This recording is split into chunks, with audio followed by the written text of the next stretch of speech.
Well, welcome back to Retro Life for You, the podcast that dives deep into the best movies, TV, and pop culture from the 80s and 90s. Today, we're headed back to 1982 for a sword and sorcery cult favorite, The Beastmaster.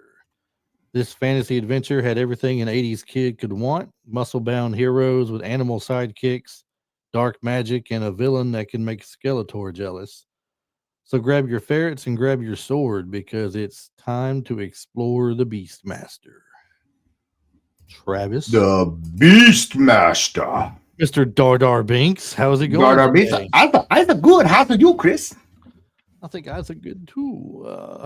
I don't Yeah, know how we're- good you are thinking Bravestar's better than Dar. See, for those of you who cannot see the screen and you're listening on audio, we like to have fun with our names on here, right? So the main Yeah. character in Beastmaster is Dar, a warrior who can telepathically communicate with animals. So Much Travis, cooler than Aquaman, though.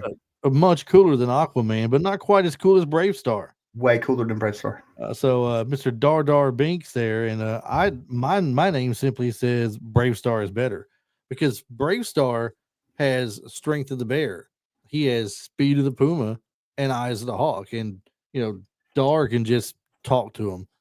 That's right, which means he don't need to do all that. He just He be can like, look hey, at take him. care of my light work. He just looks But at him and says, "Look." He just looks at the big panther thing and goes, "Sup?" What's going It's a on? black tiger. It's something, all right. It's a tiger that they spray painted black. Hey, what was his Yeah, name? he could just look at him and be like, take off raw. Raw. That's very creative. Isn't it?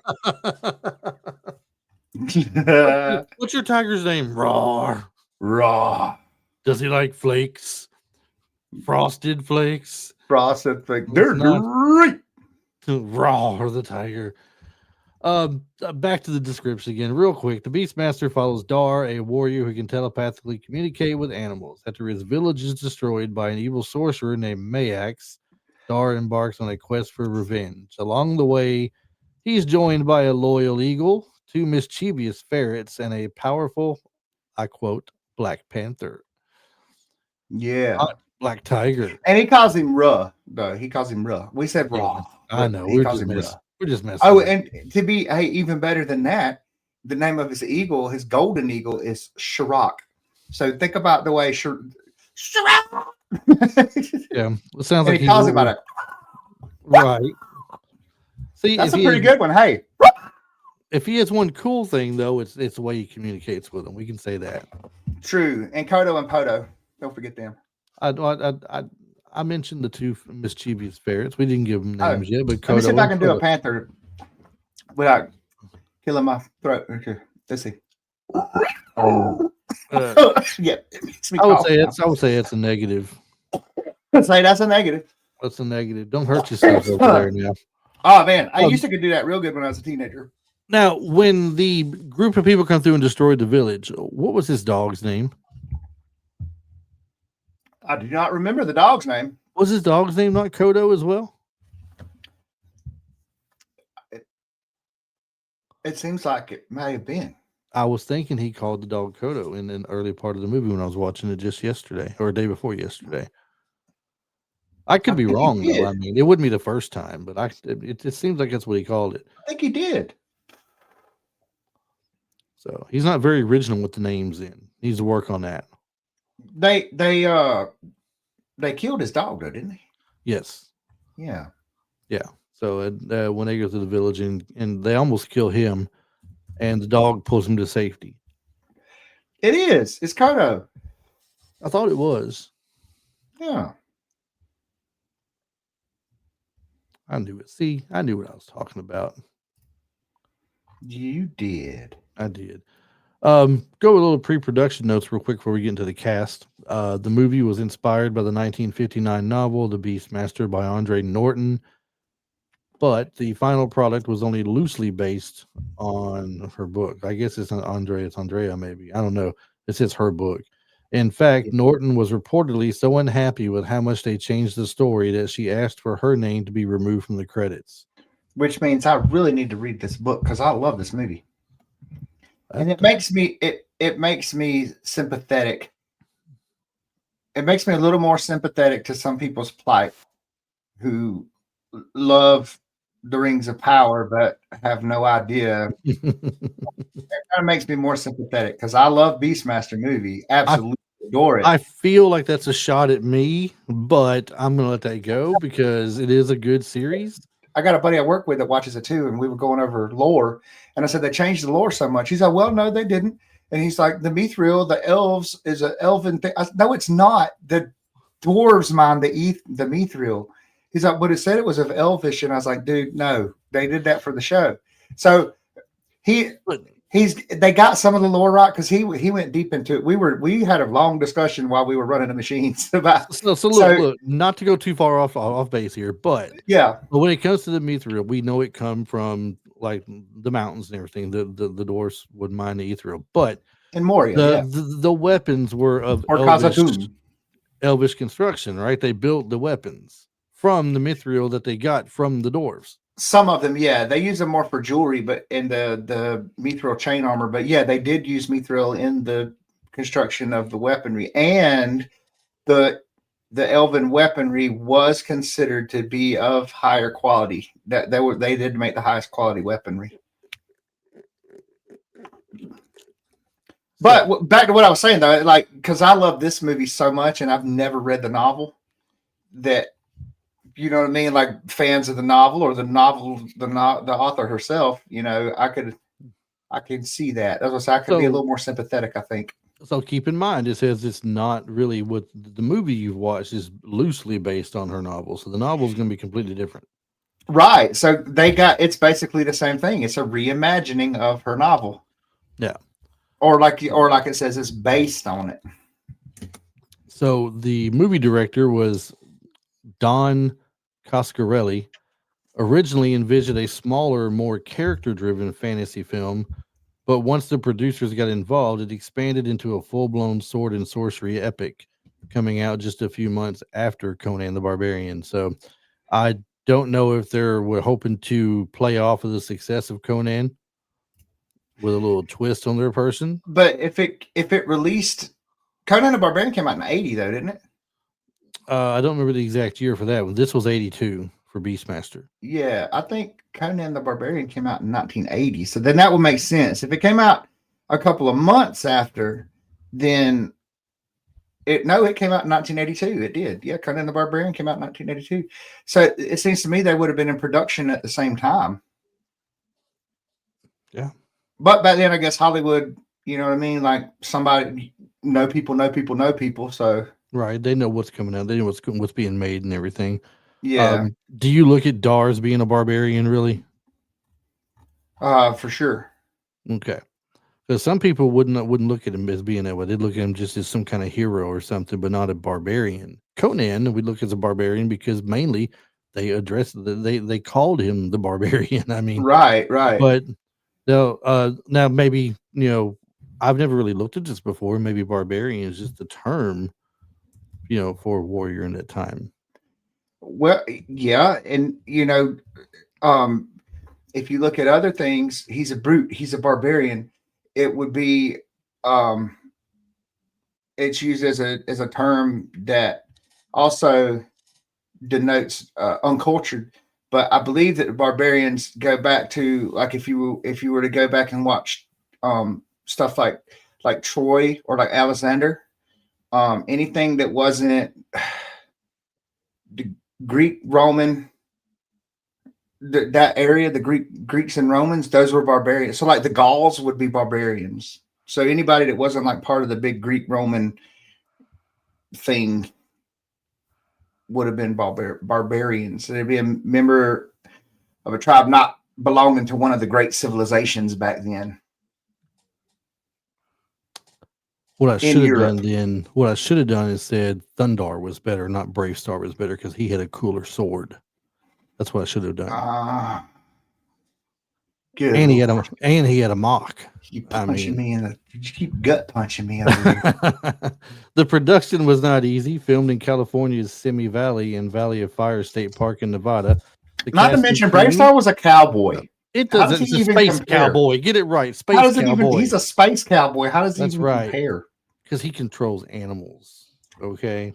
No, he didn't control No, 30, he gets 30. the power of animals. It was just cooler than you'll see him through their eyes. Only he Man. sees through the eyes of the hawk, though. Don't make me educate you here. So back to what I Mm. was saying, the cast and crew had to deal with extreme heat, Panthro will whoop Brave Star's tail. animal handling challenges. Shut up. A studio that wanted a lot more sex appeal than Coscarelli He has originally nunchucks. intended. Panther is cooler.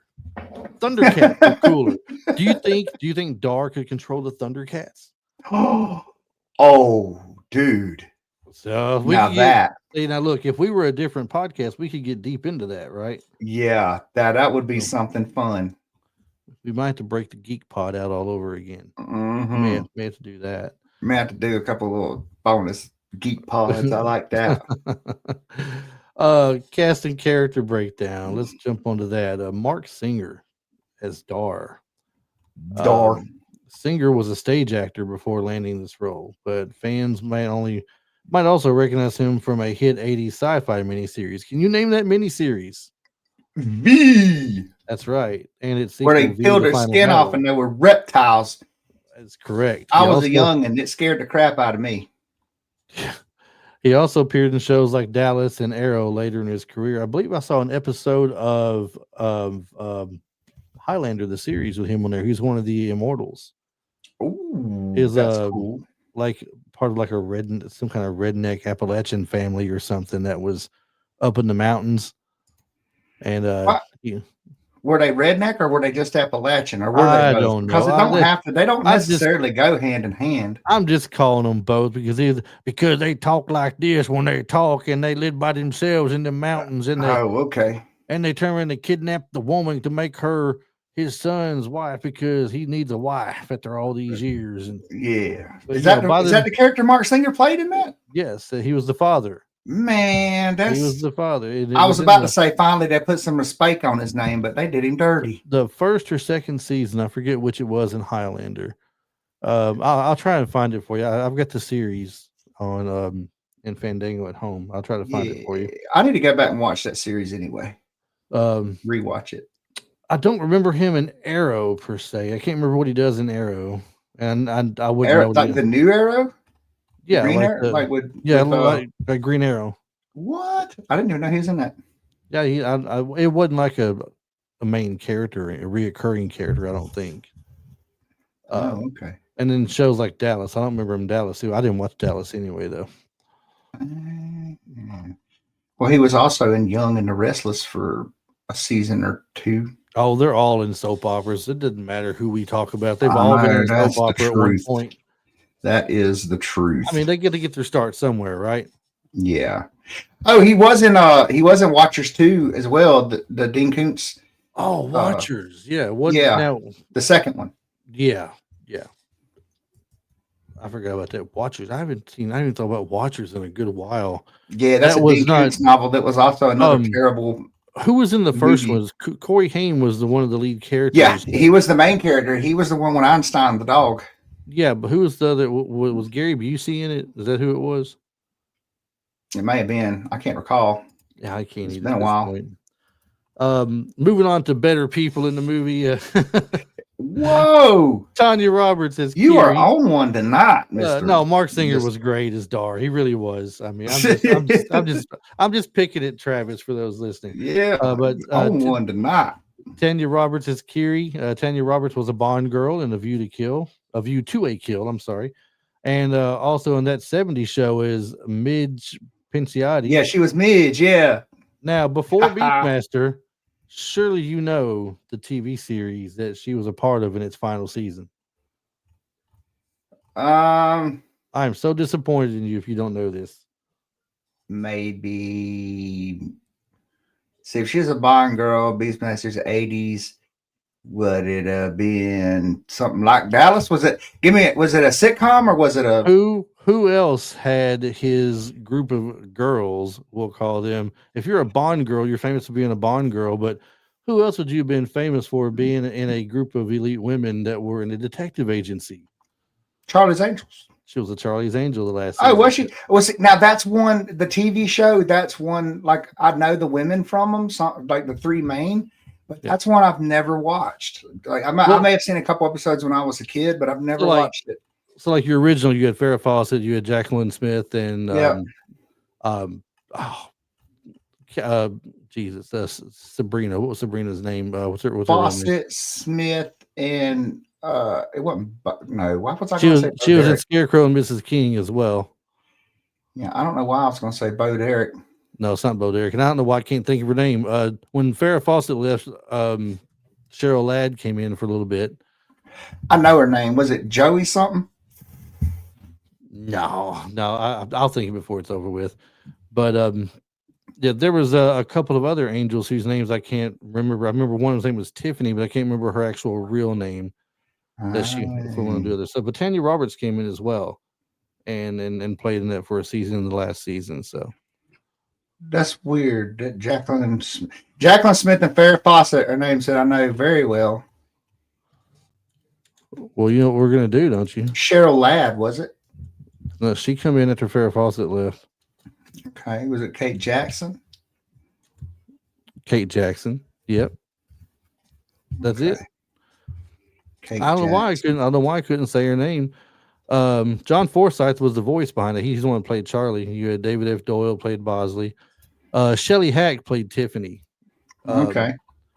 Well, but we're talking about Beastmaster, so I was gonna say we're not a Charlie's Angels podcast, so let's just get back to Beastmaster.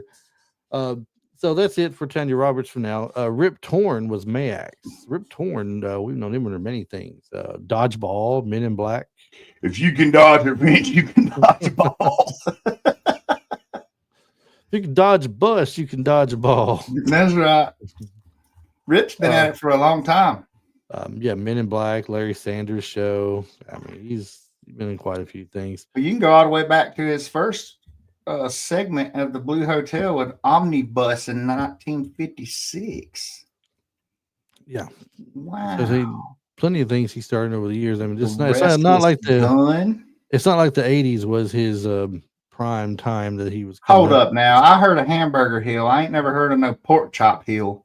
Really? Yeah. The Korean War takes place in. You've never heard of that one? No. Okay. I figured you had. That's something else. That's one you're going to look up now, isn't it? I might. I like the old war movies. The old war movies was good. Well, let's see. We also have the person that Dar ran into. He assisted Dar by getting Ra out of his little trap he'd fallen into. It was John Amos. That's Dynamite's daddy. John Amos as Seth. One of the best TV fathers of all time, probably. Played James on the Good Times. He was also in Roots. Let's see, as well as Coming to America and Die Hard 2. Oh, yeah, he was her daddy in Coming to America, wasn't he? He was. Yep. And Die Hard 2 is one of the specialists that were coming in to take care of things, to find out he was working with the villain. So now he was on a show too that I'm gonna out a girl that I grew up with. It was always weird to me that even as young, it's like this dude was one of her first crushes, and it was Hunter. She thought he was so good looking. I'm like, you're a weirdo. But I'm a dude too, so I don't know what to judge on. But I ain't never heard nobody have the hots for Hunter. But anyway, he was Captain Doolin, and I think at least a season of Hunter. I started to say, you're talking about that Fred Dwyer show? Yeah. Yeah.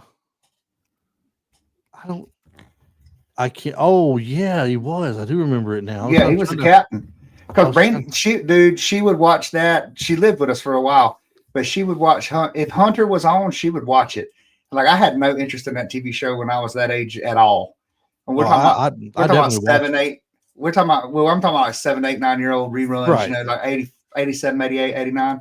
Yeah. Oh, she was in front of the TV, bro. Like she loved that show. I liked it when it came out. I watched it. Fred Dwyer, Stephanie Kramer. It was a fun show when it came out. I wasn't watching. It had kind of a Dirty Harry feel to it, didn't it? When it kind of like a Dirty Harry type thing. I think they wanted Fred Dwyer to give you a Dirty Harry kind of feel. Yes. Yeah. Well, we wasn't quite Dirty Harry though. But nobody's Dirty Harry. But he was one of those that That's the the kind of feel it gave me. It was along those lines. he's the classic ignore what your captain says and carry a big gun, kind of cop. So I mean, Yeah. but So he could have been Tango and Cash or anything. or Cash or Tango and Cash, Cash. Cash and Um, Tango. but John Amos, like I said, voted at one point one of the people's favorite TV fathers because of Good Time. For sure. Um, I liked his role in this movie. It was fun. They could have done. His outfit could have been a little better. Yeah, they could have done him some more justice on his overall look, though. I mean, the outfit was kind of crazy looking, and he's supposed to be this great warrior, but all he does is push people with a stick, with his Yeah. staff. Just pushes them a little bit, barely hits them, and knocks them over. And they could have taught him how to twirl the thing around at the very least, or something Heck yeah. to make it more interesting. So Um, we had a chick. I don't know if you had any more you wanted to touch on, but we had a chick that went on. She's far down in the list, but she played Witch Woman number 3. Well, Janet Jones went on to do some things. She after doing Beastmaster, she went on. She was Carla in the Flamingo Kid. She was Judy in A Chorus Line, Kate in Police Academy. She did Alpha Dog, which is an awesome movie. If you haven't seen Alpha Dog, you should watch Alpha Dog. So she went on to do some bigger things. I recognized her face. That's why I looked her up. So she was also one of the pitchers in the League of Their Own. she was in League of Their Own as well. Mm-hmm. Who was she in the League of Their Own? The pitcher. Oh, I'm looking at her now. Yeah, she was. Okay. She had a brighter blonde hair though at the Yeah. That's how I recognized her face, and I'm like, I know her. For some reason they got Witch Woman 1, 2, and 3. I knew all three of their names sounded familiar. Right. I just can't place what they've been in. I didn't recognize any of the others. And I didn't click on their names. While I'm here though, the first one was Janet DeMay. Excuse me. Known for Remington Steele, Knight Rider, Murder She Wrote, Beastmaster. Does she just been on bits and pieces of other shows though, as far as that Okay. goes. Yeah, I don't know why her name stands out. I mean, I may be thinking of just maybe it's Remington Steele because she was in 22 episodes of that, and I know I watched the show.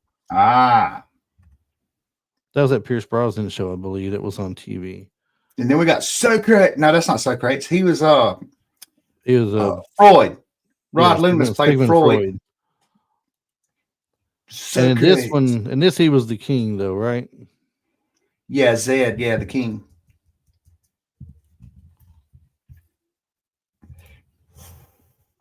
So in 82, then, did you see this in the theaters? That would be a no, because my mom didn't take me to the theaters very often at that age. I would have only been 9 years old. 9. Okay. So this was either a rental or it came on cable and was recorded for me to watch. One of the two. For sure. I think it was a rental.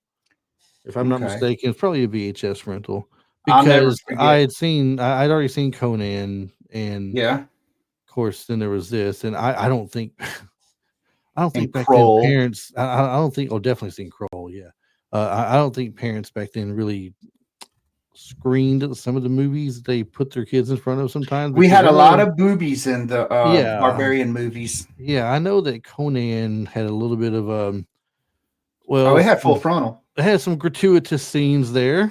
Yeah. And Beastmaster had the witchy women they had boobies out with these twisted up mangled faces like pig faces or something.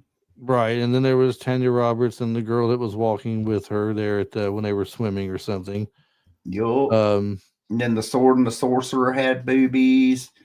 And so what you're saying is that when we were younger watching barbarian movies, there was lots of boobage going on. Yes, they weren't dressed very heavily. It must have been hot because even the dudes had cheek hanging out. That's probably what happened. It was very hot in that time frame. Which is weird. They must have been in the... You know what? I think this is another case of cultural appropriation because they had to be in the desert. And white people was in the woods. You know what I mean? Like we was Norwegian and stuff, man. We wasn't out here half naked. We was wearing furs. Y'all were cold. It's a bit nipply It's outside, a you bit said. nipply. It's a bit nipply out here. We Oh were my in the gosh. fjords and straits of the northern areas. Were you in Howling Fjord by any chance? Or that's just A World of cool little thing Warcraft. about Never the movie mind. too, though. So when I first saw it, it was definitely on television. I remember my mom loves to tell the story that when Beastmaster became my favorite movie, I was 3.5, 4 years old, which is about right. That would have been a year or two after it came out, and it was on TV. And I sat there and watched it. And when the bird people came on, I got scared, and so they changed it. And she said when she changed it, I pitched a fit until they changed it back. And then when it went off, I cried because the movie was over. And I've been watching it ever since. Do But you that's a good segue into though that so back in the day, um, before the advent of streaming dominated movie watching, we used to catch movies on television all the time. So you'd be flipping through the channels and something would be on and this and that, and that's part of why Shawshank Redemption has gotten so big, because it was with cable, Shawshank Redemption was on all the time. yeah. So a cool little tidbit was that Beastmaster during the days of television uh nearly caught up with and surpassed Gone with the Wind in popularity. So Beastmaster is the second most popular movie to air on television, like that does it recumbently. It just it revolves. It plays a lot over and over, like reruns, I guess you'd say. So Yeah. Gone with the Wind was the only one that beat it out during those days. During the, I guess, all the way up into the after the 90s. Well, shoot, probably early 2000s, really. I'm No, surprised. mid probably that would be like mid 2000s. Streaming really didn't even pick up real big till what, about 15 years ago. I mean, with the amount of times they show a Christmas story every year for 24 hours straight on 2 different channels, I thought that might have caught up with it pretty quick. Right.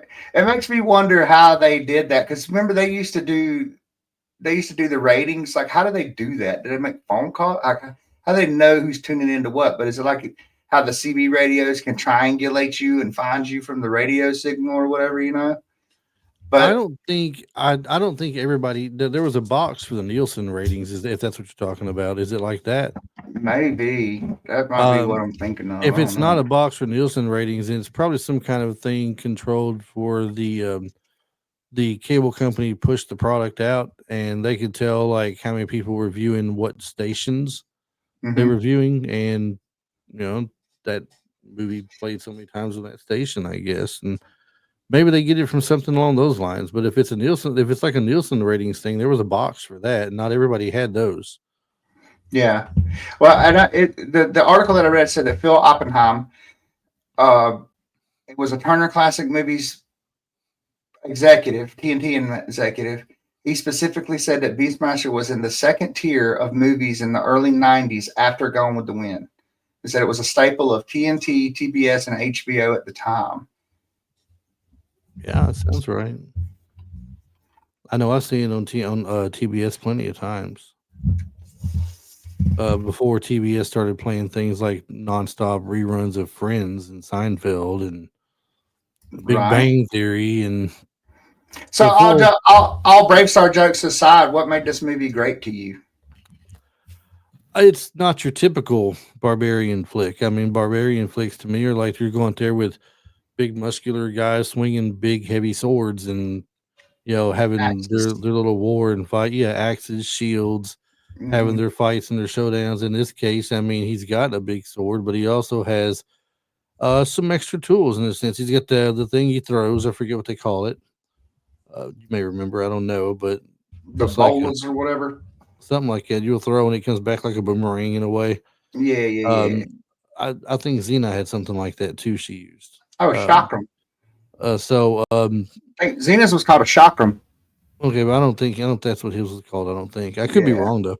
But then he could also, like I said, he could communicate with animals. So he had extra help with things. He had the cool thing like the big panther and the two little ferrets to help with little things, and being able to see through the eyes of the bird flying around, seeing what's going on and where people are, and helping them, out knowing where to go to and things. It wasn't your typical barbarian flick by any means. Right, right. It was kind of like what was that one? Uh, where the Lady Hawk, Yeah, Lady Hawk. where they were in love. One of them had to be a wolf, and one of them had to be a hawk. A glaive. It And was a at different glaive. at different times, like one was a wolf, and while the during the daytime, and the hawk Yeah, was at nighttime or something. No, just the opposite. The vice the hawk versa. was daytime, and the wolf was nighttime. So they Yeah, never got to really see each other, but maybe during a brief moment, and then the other one would transform back to whatever. right. They had an episode of Charmed like that too at one time, playing off of I that. remember that. Um, Yeah, his weapon was a glaive. like a glaive. Yeah, that sounds right. Yeah.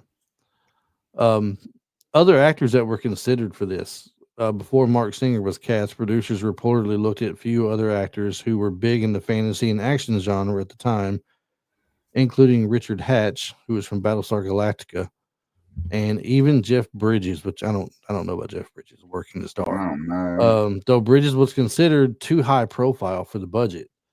Tanya Roberts reportedly won the part over a young Bo Derek, who was originally approached but passed due to scheduling conflicts. Mm.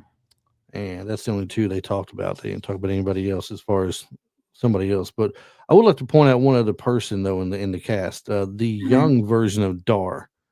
To start off with, when they're giving you the background, Mm-hmm. the young version was played by Billy Jane, but at the time, he was going under the screen name of Billy Jacoby. Oh, You may remember him from Just One of the Guys. He was the brother in Just One of the Guys. yeah. He was in Cujo. That's crazy because Liberty High School's band director's last name is Jacoby. Really? Yes, Mr. Jacoby. Is it Billy Jacoby by any Pretty chance? wild. Cam. Um, Maybe it's Billy Cam Jacoby. Billy Cam Jacoby. Probably not. Camberley. Camberley. He was also in the Burbs. If you like the Burbs, Oh yeah. he's the kid that was always pushing, I guess, Tom Hanks and the other guy to check out the new, the neighbors and everything. Mm-hmm. Um, my favorite thing I seen him in was probably going to be Just One of the Guys. So Okay. I did like him, and that was a great movie. I thought it was a fun movie. Which I'm assuming you've seen it. Yes. Maybe I It's been should a not. while, but I have seen one of the guys. Yes. So I say maybe I shouldn't assume here. I don't know. Had 18 episodes of Silver Spoons that he did as Wow. Brad, reoccurring character called Brad Langford. Dill, did you know that it took about 25 ferrets to play Kodo and Podo because ferrets can't really be trained? So I they did had to not. bait them with food to go look where they needed. I did not. That's cool. And 4 tigers played Ruh, and the main one's name was Kipling, which is cool. If I don't know if y'all get that reference right off the bat, but Rudyard Kipling wrote the Jungle Book. Shere Khan was a tiger. Okay. I did not know that. That's cool. Yeah. Learn something new Every day. every day, for sure. So, Did you know that an 18-year-old Demi Moore auditioned several times for the part of Curie and was the original choice of the director Don Coscarelli, but eventually lost out to Tanya Roberts when executives overturned Moore's pick? I wonder if it would have gained even more of a cult following in retrospect, knowing that it was a Demi Moore movie. that's a good Or like question. where the Demi would have been in it, you know what I mean? Like people would, when she gained her popularity, people would have went back and it would have blown up even more.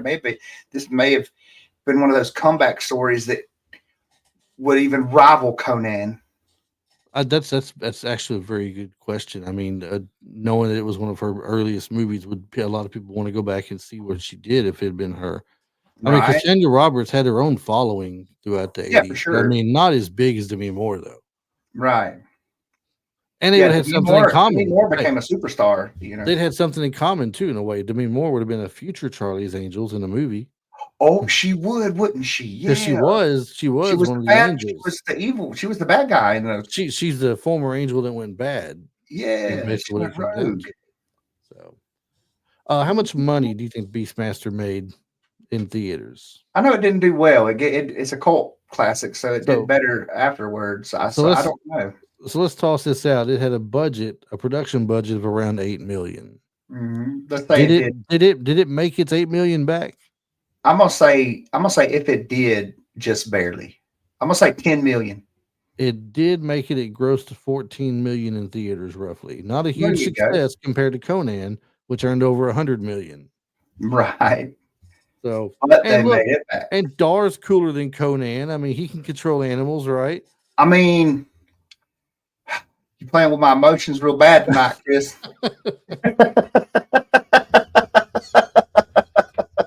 I get it that Dar does not understand the riddle of steel. I get that. I Okay. think the concept of Dar is cooler than Conan. How about that? I'll concede that much. Okay. The concept of Dar is cooler than Conan, sure. Just for the sake of having fun with you, I'm going to go with that. Now, I don't remember because I don't remember watching them, to be honest with you. I probably did see the second one, but there was a Beastmaster 2 spawned off of this and a Beastmaster 3. After Beastmaster found his true audience on cable television and VHS, becoming a cult classic, it spawned 2 sequels: Beastmaster 2 Through the Portal of Time in 1991, Beastmaster 3 The Eye of Braxis in 96, as well as a short-lived TV series in the 90s. Did Yeah, 2 so the and TV 3 have series, Mark Singer in them? yes, the TV series I did not like at all. The second one I thought was hokey, but the Eye of Braxis was pretty good. The Eye of Braxis was almost a comeback. I got to go back and take a look at those, see if I did watch those or not. Yeah, the Portal, the second one I wasn't very much of a fan of because of the trying to bring him into nowadays. You know what I mean? Yeah. But Eye of Braxis, that was a good one. And I guess just to toss this out here, let's give Travis his credit where it's due. The Panther wasn't really a panther. The Black Panther. You can't see my quotes here if you're on just listening on the audio. He's doing the air quotes with his fingers. But the Panther wasn't really a panther. It was a tiger dyed black with hair safe coloring. Real panthers were too dangerous to train for the shoot. Ferret fame, the 2 ferrets, Kodo and Podo, became so popular that they were featured on promotional posters and toys. Rip Torn heavily reworked his costume and makeup design himself, making Maax even creepier than originally intended. Yeah, the eyeliner was pretty. That was a pretty good touch. Did a good job. Good job. In the 80s and 90s, Beastmaster aired so often on TBS and HBO, like you said earlier. They gained the nickname the Beastmaster Channel. And Coscarelli's frustration, director Dan Coscarelli reportedly clashed with producer Silvio Tabet throughout production and has said the final cut of the film was taken away from him. Yeah. Shame on them. So I want to talk about the movie more though. So do you feel like it stands out? So we know this is one of my favorites. This one's like second in line to Conan for me. Is it in any kind of top 3 or 5 for you beyond the ones that we mentioned earlier? Or is this one like a really good fantasy movie, or is it like one of the best? Man, if I'm putting it just in fantasy genre only, there's several movies that are ahead of this. I mean, Kroll's definitely ahead of it. Willow's definitely ahead of it. Willow, when did Willow come out? It doesn't matter. It's in the 80s. I mean, if we're just talking 80s, fantasy movies. I will say I will have to concede to that one. So I will say that Willow's not personally for me ahead of this movie, but I will say it's a better movie. Yeah, it's probably a top 5 of fantasy, but it's going to be closer to 5 than it is 1. Yeah. We're thinking medieval fantasy too. For anyone listening, we're not necessarily talking about something like uh Like I uh almost said legend, but I stopped. Never ending story would have been would have been that. that's the one I just lost. I just lost words. Yeah, Yeah. like that, or Labyrinth, or Dark Crystal, or something like that. So but you're talking along the lines that's got fighters and warriors in it or some Yeah, sort. Dragon Like Slayer, at least Excalibur. at least in Willow you had Mad Mardigan in I would play. could Yeah, and you had the sorcerers and sorcery, dragons, Right. sorcery, high time barbarian type stuff, Hmm. swords and sorcery. You can just leave it there, swords and sorcery. Right. Right. Yeah. Now there's another movie that come out that I did not watch, and Marty will just kick my tail since he's not here with us tonight if I don't bring this up. Hmm. Um, he said since Tanya Roberts was in it, don't forget to bring up Sheena of the Jungle. The Jungle Princess or And Queen. I forgot which one it was. I can't remember. It's been a long time since I've seen Le- it. Legitimately, I watched that movie probably right before summer this year. And then the other one I'm thinking of is Yor, not Dar the Beastmaster, but something called Yor. He I was a don't remember. barbarian type. I don't recall that one. So Yor, I don't remember exactly what it was about. I do remember seeing it. I've watched it as a kid. Yeah. But I want to say it's barbarian feel, Oh, she was in and it. I am pulling it up right now. She was in it as well, as what you're saying there. No, I'm just saying it Oh, was okay. like a barbarian type film. Oh, okay. Um, Well, you got quite a few. You got Fire and Ice. Uh, I don't know if I would throw Clash of the Titans in there, because to me that's Greek no, mythology. yeah, I don't that's feel like Greek it fits. mythology. That's not the Um, same. yeah, I feel like You're the he's not a hunter from part. the future. Okay. A low So Lady budget. Hawk that we It talked about says earlier, he's actually a knight or a fallen knight or something. So I'm not think that's kind of in the class, but I'm not sure it would pair up with barbarian swords and sorcery type stuff. this. You make the call on this one. You're the hunter from the future, 1983. The film follows a hunter named Yor who is a warrior on a primitive Earth who discovers he is an alien with a mysterious past. Hmm. I can't quite say that is a barbarian. I don't hear any sword and sorcery in it. He is a Yeah. warrior. He's a warrior, but it says he's a hunter slash warrior Hmm. from the future. Yeah, I'm not So sure. that might not really count. And I mean, looking at the cover art and stuff for it, it looks almost more like He-Man. I mean, to be honest, it looks, you know what I mean? It looks kind of Yeah, along those lines. I get what you're saying for sure. You're the hunter from the future. I might have to watch that for real. I dig these old barbarian movies. I really do. Sword and the Sorcerer. Like, we've named a bunch of them. There are a bunch of them from the 80s. Like Dragon Slayer's great. I and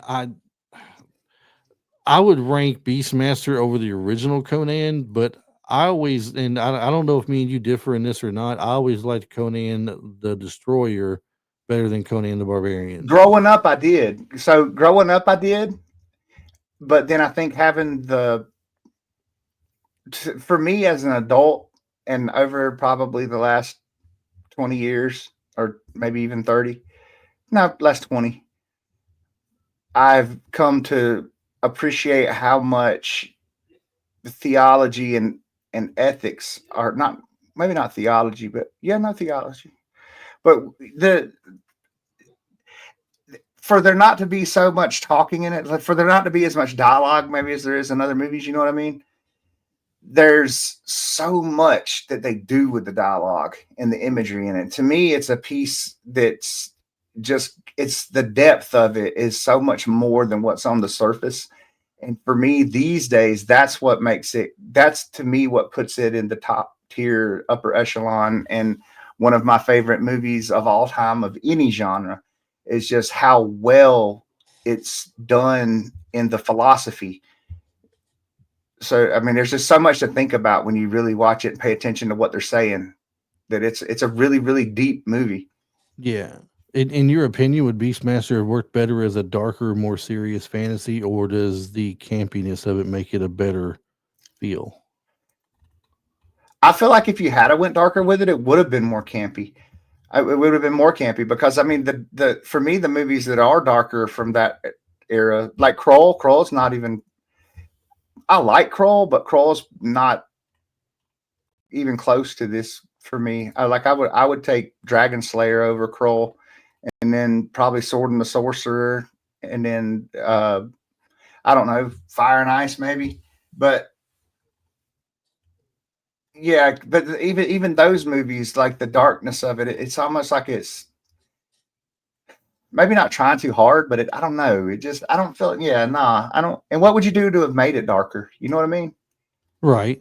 I mean, to me, darker might have been um like heavier fights in it where there was more to it than just clanking the sword together a few times and kicking somebody off the side of the little Mhm. pyramid thing or you Okay, know then yeah, I think that would have made it better for sure. Yeah, and I picture. because I do feel like so when I watch it, I do feel like it would be appeal more to kids than it would adults because it's not a super complex story and it's not got a lot, like you said, it's not got a lot of fighting going on. I mean, there's plenty of action and stuff going on, but there's not really when you compare it to fight scenes.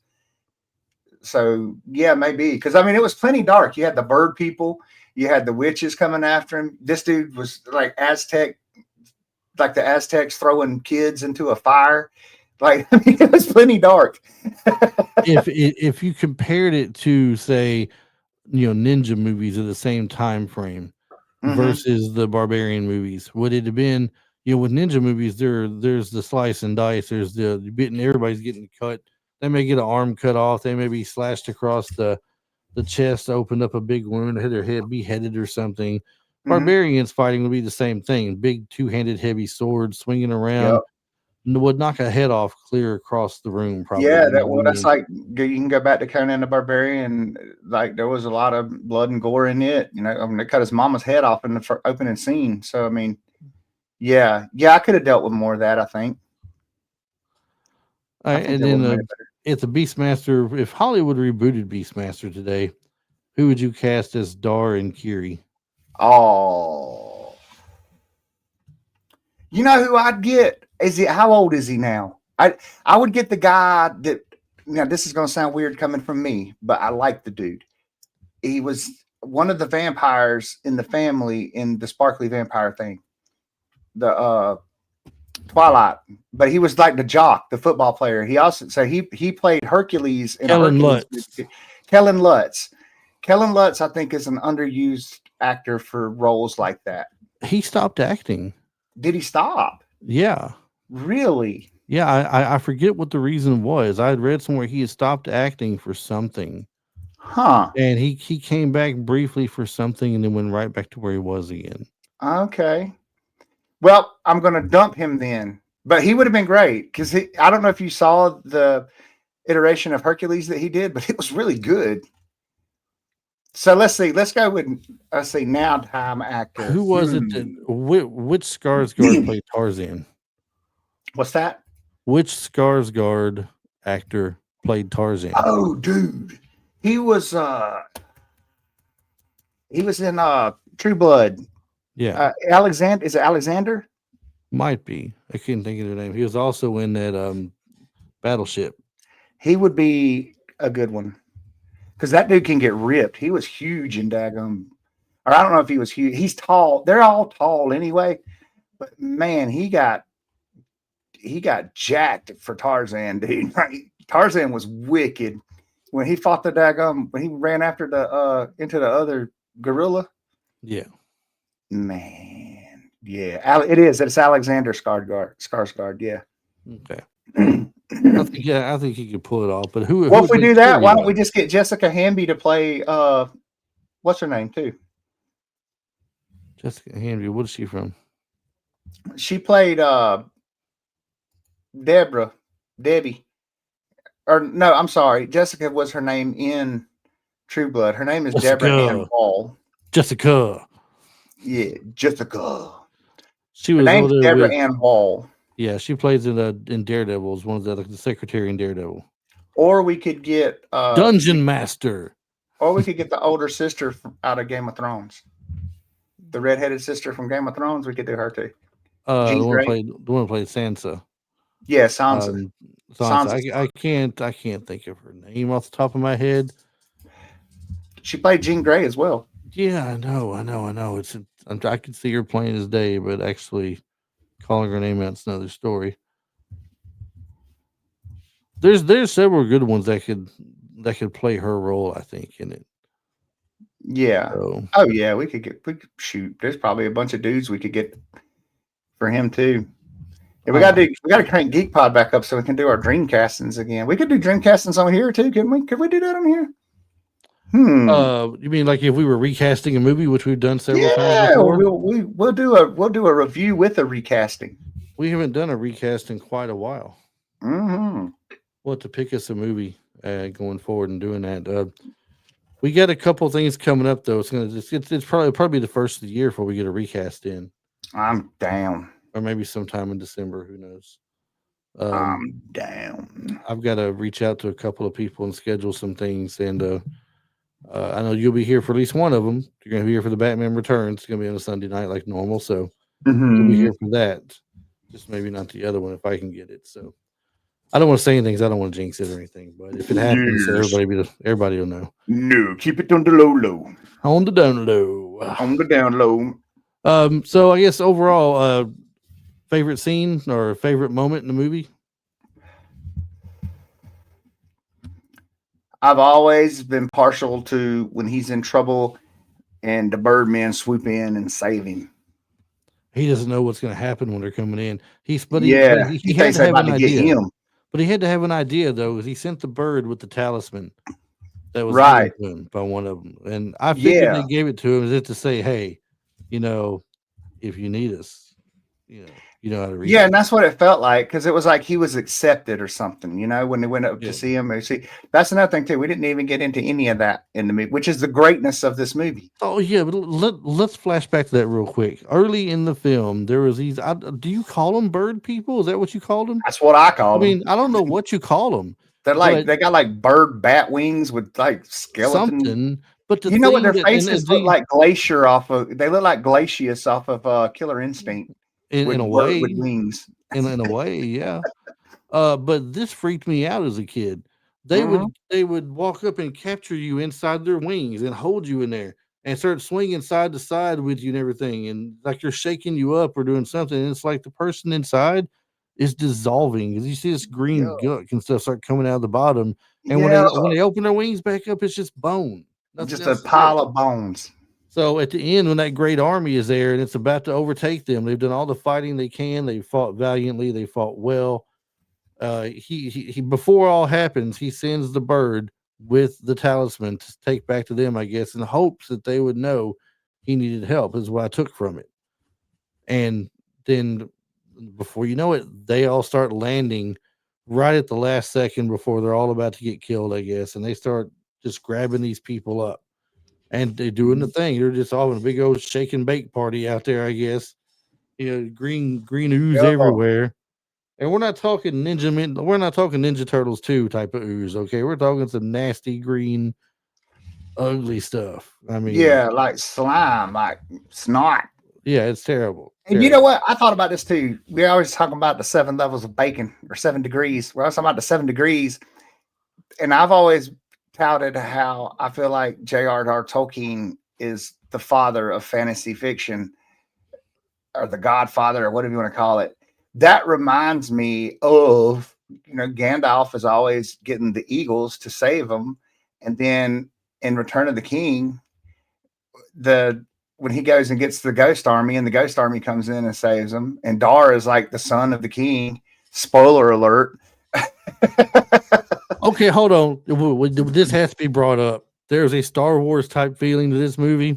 Unless I missed something, I could have swore. Correct me if I'm wrong. Kiri is the daughter of the king. She is. And what happened early in the movie? Same daddy, different mamas. Is that what it is? Yeah. So is this like the beginning? Yeah. Is this the beginning of modern times of stepsister? Yeah. Totally. Oh my god, it's like had a complete Luke Skywalker and Princess Leia feel to it. And but then what the bad thing is, though, the bad thing is he finds out while she's knocked out on top of the temple thing that he was the firstborn of the king. But Right. yet, what does he He's been still trying do at to the end of the movie? get them britches. He's still making out with her on something. I'm like, dude, you know that's your stepsister, what or your half sister rather. Right. What are you doing? What a world, man. What kind of place did you live in back then? Anyway, I I can't even say some of the things that was the old jokes that were going through my head just now. I know. I I kept thinking of Joe Dirt. Terrible. I kept thinking the movie Right. Joe Dirt, and the crowd's like, "Ooh," and he's like, "I'm just kidding with you." Right. But anyway, so we got that brought up. We brought up the little bird people or whatever they were called. Do you have a favorite? You said your favorite thing you think was them swooping in to save the day. As of now, yeah, I think so. Yeah. Used to it probably would have been like when I was a kid, it was definitely the anything to do with the ferrets. Like when the ferrets saved him from the doggone quicksand. And that might have been the beginning of the second movie. No, it's beginning. It's in this movie. It's in this movie. Okay, yeah. Yeah, they steal So, something from him. And he's chasing them down. yeah. And as he's in the quicksand, he's looking up, and they're on this branch. He said, "All right, you got me into this mess. Get me out." Right. And they're Yeah. just They start looking at gnawing him, through the branch. and well, but they don't do it until he starts, focusing on them and Mm-hmm. concentrating. Then they start walking down and gnawing on the branch to break it in half. One of them falls down in the quicksand, and you think, "Uh oh, Right. it's a Artemis." Was it Artemis? Was that the name of the horse? I don't now that's one I don't remember. I do It's not like remember the horse's name at all. it's a never ending story moment popping up on us here. Is the ferret gonna die in the quicksand? We just Mm-hmm. got the ferret. Come on. And then sure enough, he pulls him back out. So, And the um, other ferret was all worried. yeah, I'm sure they were a couple because at the end of the movie, what do we have?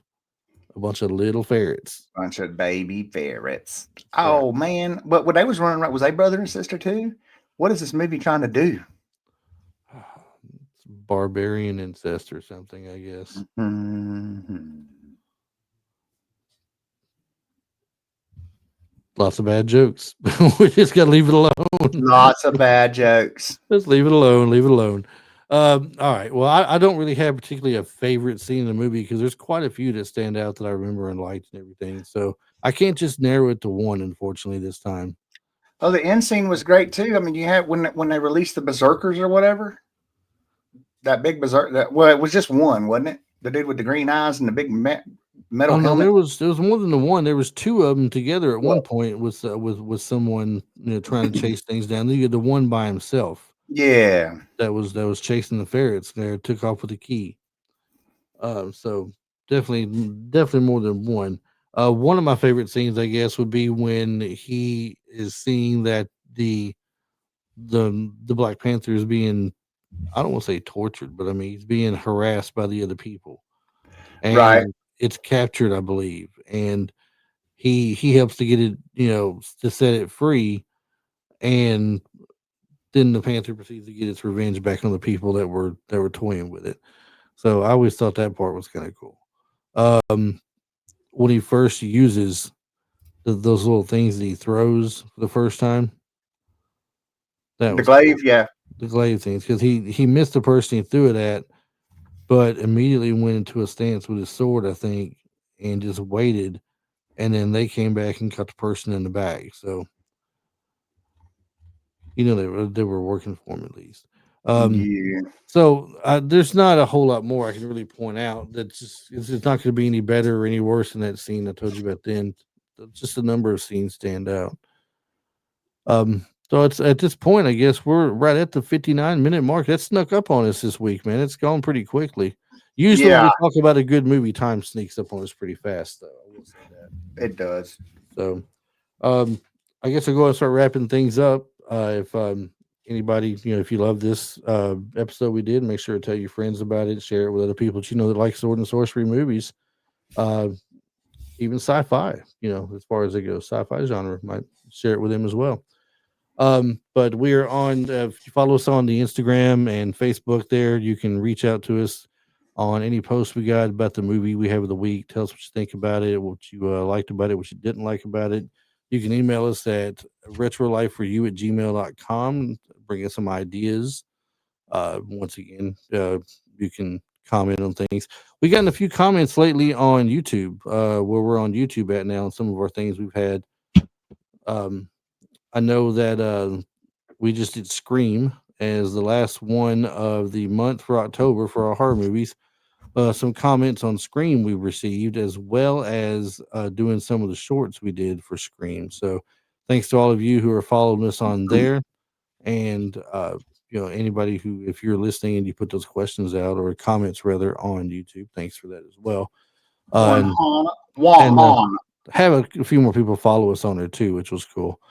So you can find us on Spotify, I started saying Instagram again, Spotify, iTunes, iHeartRadio, practically anywhere where your audio podcasts are found, you can get us. And lastly, but certainly not least, we have a website you can go to at www.retrolife, the number 4, the letter u.com. You can listen to us in the browser through audio or go to the show notes. And if the show's been uploaded, then you can see the video that's linked to YouTube we have there. So, Heck yeah. Ravis, Give us a like, a follow, a listen, a question, a question. comment. That's right. Get it Doesn't on. matter. Doesn't matter what it is. We'll take everything. Right. Anything you want to leave us with this week? I have a visual this week. A visual. Yeah. Is that the answer to the all-time question? Since we're doing swords and sorceries, I don't know if it's an answer to the all-time question. Hold on. Do you need someone to come in there and tell everybody, my husband's going to come on here and tell you about his sword? I want you to sit there and listen to him, tell him you like it, and give him a thumbs up. Yeah, do that. Have you seen those videos? I haven't seen those. Oh my God. All right, go ahead. Proceed and tell us about your riddle of steel you sit there having. The riddle of steel? But this is a very special kitchen utensil I got right here. If you're watching or if Chris posts this, is one of my bad dad joke endings. I got this from Chef Arthur to cook to cut my omelets with. It's Excalibur. Yeah. I asked for it, and I always do.